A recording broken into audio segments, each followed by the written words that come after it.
Hello and welcome to the Newcastle Shakespeare Society Australia's Vodcast for August 2019. Never have I witnessed a more animated nerd session than our last meeting on A Midsummer Night's Dream. Some of the topics we touched on were inconstancy in love, as characterised by the love potion, the influences of the Commedia dell'arte stock characters in figures like Aegeus and the Lovers, male domination and the constant threat of violence towards insubordination, the contrast of order versus chaos, and which is really which, the reminder of contemporary puritanical disgust at idolatrous pagan rites like maypole dancing and unspeakable going-ons during the May Day celebrations, the uncertainty of the patriarchal rule when confronted with feminine circles of influence, notably the impossibility of being absolutely certain of the genetic heritage of children and heirs. The notion that it's a wise child that knows its own father is repeated again and again throughout Shakespeare's plays.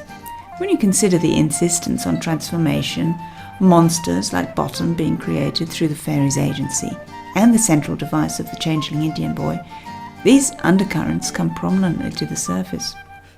Forget Victorian fairies. Early modern fairies were things to be feared, even if they could, of occasion, help humans. They were frequently blamed for birth defects, stillbirths, agricultural failure, and a host of other afflictions. Portraying them as benevolent at all is a massive shift for the time. They're usually more like the witches in Macbeth, dubious natural forces at best. There's a host of information and articles on the website if you're interested. So many nuances, so little time. We also watched a compilation from 6 different television productions, from the trippy 1960s offering with a nearly naked Judi Dench, where I fear we might have strayed from textual criticism in comments like, "Oh my god, she has fantastic breasts," to the also trippy 2016 retelling, where Titania turns out to be Hippolyta's lesbian lover. They kill Theseus and both grow butterfly wings and float around the ceiling embracing. Apparently it's a play that stimulates the creative imagination of directors and viewers alike. We're having an excursion to Bell Shakespeare's Much Ado About Nothing at the Newcastle Civic Theatre on October the 3rd. It's a book-it-yourself affair, and if you're interested, you'd better get in fast, as seats are rapidly disappearing. We'll meet up when we get there. Our next meeting is on Sunday, September the 8th, 2019, on A Winter's Tale. Same time, same place, RSVP for details.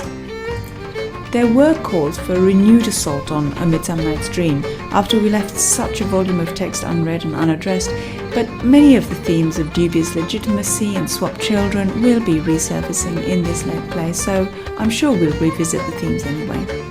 Prepare to exit pursued by bear. In the meantime, I hope you have a great August.